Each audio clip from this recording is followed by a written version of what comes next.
Hello traders, you're welcome back to the Forex Geek channel.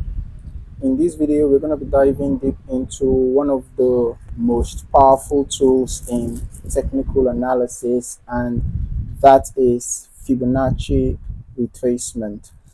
Now, if you're not using this correctly, you could be missing out on key trading opportunities. So in this video, I'm just going to break down exactly how to use Fibonacci retracement, the best levels to watch, and how to avoid common mistakes that most traders make. All right, so this is a full guide, so stick around because by the end of this video, you'll know exactly how to draw Fibonacci levels, how to combine them with other strategies, and how to find high probability trade setups using this powerful tool. Now, before we get started, make sure to smash that like button, subscribe to the channel, and turn on notifications so you never miss out on the best trading strategies. Let us get into it. Now, Fibonacci retracement is based on the Fibonacci sequence. Right? The Fibonacci retracement is based on the Fibonacci sequence, a mathematical pattern found in nature, art, and financial markets. Now, it helps traders identify potential support and resistance levels, giving insight into where price might pull back before continuing in the original direction. Now, the most important Fibonacci levels are the 23.6%, which is a minor retracement, usually in strong trends, the 38.2%, which is a moderate pullback, a pullback level where price may react. Then we have the 50%, which is a key level, even though it's not technically a Fibonacci number. Then we have the 61.8%, which is known as the golden ratio. This is one of the most significant levels. Then we also have the 78.6%. I'm going to be adding that.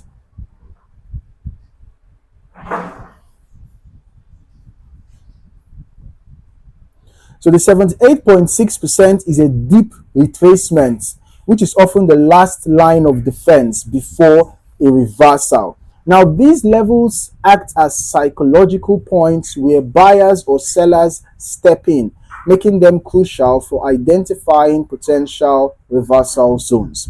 Now that you understand why Fibonacci retracement is useful, let us talk about how to actually use it. Okay, a lot of traders make mistakes when drawing Fibonacci levels. So here is the correct way. All right, the first thing for you to do is to identify the trend. Okay, so now we can see that this is a clear sell trend, right? So after identifying the trend, you must first determine whether the market is in an uptrend or a downtrend, okay? Because Fibonacci retracement works best in trending markets. Then you select the swing points. All right, if you are in an uptrend, let me just be showing examples for both an uptrend and a downtrend simultaneously. So we can see that this is for an uptrend, right? And then this is a downtrend. So if it's an uptrend, you draw your Fibonacci level from the lowest swing low to the highest swing high. For example, from here to here, we can see. So we're trying to get the retracement level for this is a move, right? So we're trying to get the retracement level for this correction. Okay, we are trying to get the retracement level for this correction, right? In a downtrend, you draw it from a swing high to a swing low. For example, drawing from here to here because we are trying to get the correction from here to here. Okay, when you're trying to get the extent of the correction, okay, so for that particular correction you are trying to get, you draw the Fibonacci level from here to here because I'm trying to get the correction for this, or I can draw it from here to here because I'm trying to get the correction for this, or I'm drawing from here to here because I'm trying to get the correction for this, right? Then you watch out for price reaction at Fibonacci levels. Once drawn, observe how price interacts with the Fibonacci levels, especially the 38.2%, the 50%, and the 61.8%. Then you wait for confirmation. Never enter blindly just because price touches a Fibonacci level. Okay, look for additional confirmations like candlestick patterns, trend lines, or moving averages. Okay, so many traders misuse Fibonacci retracement, leading to poor entries and stop out. So here are the top mistakes and how to avoid them. The first is using Fibonacci in a ranging market. On no account should you use Fibonacci in a ranging market. For example, we can see that we had price ranging within this zone, and then you are trying to plot your Fibonacci levels. What are you doing exactly? Because Fibonacci works in trending markets. Fibonacci retracement is meant for trending markets. All right, so applying it in a sideways market will lead to inconsistent results. Now, do not force Fibonacci on the chart. Okay, if you're trying too hard to make Fibonacci fit, then you are likely looking at the wrong swing points. All right, your Fibonacci levels should be easy to draw. Just identify the swing lows and the swing highs. So this is going to be our point A. For example, this point A. Now this is point B, then point C, right? This is from point A to point B. If it is an uptrend, you draw your Fibonacci from point A to point B.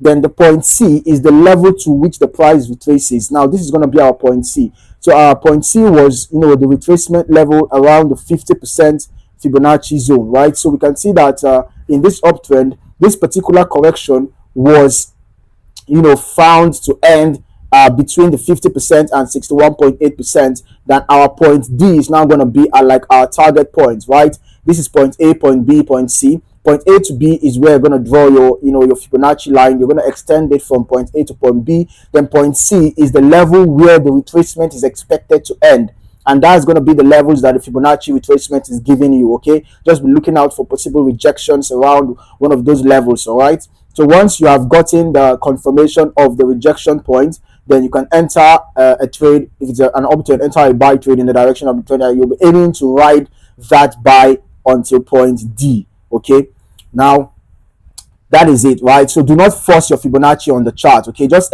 ensure that your levels align perfectly. Okay, do not try to start looking for a swing high or swing low when there is none. Okay, when you have an uptrend or a downtrend, a clear trending market, just look for a good swing high and swing low, and you've plot your levels. All right, looking for the possible retracement points. Okay, and do not ignore confluence with other indicators. Fibonacci works best when combined with support and resistance, moving averages or trend lines. So do not use it in isolation, and do not make the mistake of not waiting for confirmation. Just because price touches a Fibonacci level does not mean that it will reverse. Okay, because who is to say that the reversal will not take place at 38.2? Who is to say that it will not take place at 50? Who is to say that it will not take place at 61.8? You get the point. So you should be looking out for a reversal candlestick pattern occurring at one of these levels. For example, we can see what happened here, right? We can see clearly that we had a rejection candle around here. Now that rejection candle was what is going to give us the go ahead to enter a buy trade. You can see that price got rejected around the 50%. So right after this rejection candle, then we can enter a buy trade, because that shows that the rejection, the retracement is probably over. Okay, so ensure you get a confirmation. Look for confirmation candles like pin bars such as this, or engulfing patterns or rejection wicks. All right, now that you know how to use Fibonacci retracement properly, here are some expert tips to take your trading to the next level. All right, use higher time frames for stronger levels. Fibonacci drawn on the 4-hour or the daily charts actually holds more weight than that drawn on the 5 minutes. Okay, that's just an example. And then also combine your Fibonacci with support and resistance zones. All right, it adds an additional layer of confirmation. Okay, so if the Fibonacci level actually aligns with significant levels of support and resistance on your chart, then it gives you an even more powerful signal. And then also watch out for trend line confluence, right? Remember that Fibonacci retracement is used in a trending market, so of course you should draw your trend lines, connecting swing highs and lows. Yeah, swing highs to swing highs and swing lows to swing lows, right? So connect your swing highs and your swing lows, and then when you have a Fibonacci retracement level coinciding with a trend line support or a trend line resistance, that even gives a high probability area for price to react. And then also set alerts and be patient. All right, instead of chasing price, set alerts at key Fibonacci levels and wait for confirmation before entering a trade. And there you have it, the full guide on Fibonacci retracement.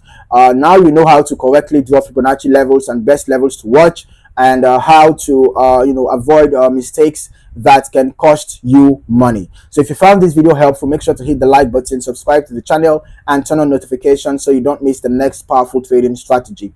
Also, let me know in the comments, do you use Fibonacci in your trading? What is your experience with it? Drop your thoughts below, and I'll see you in the next video.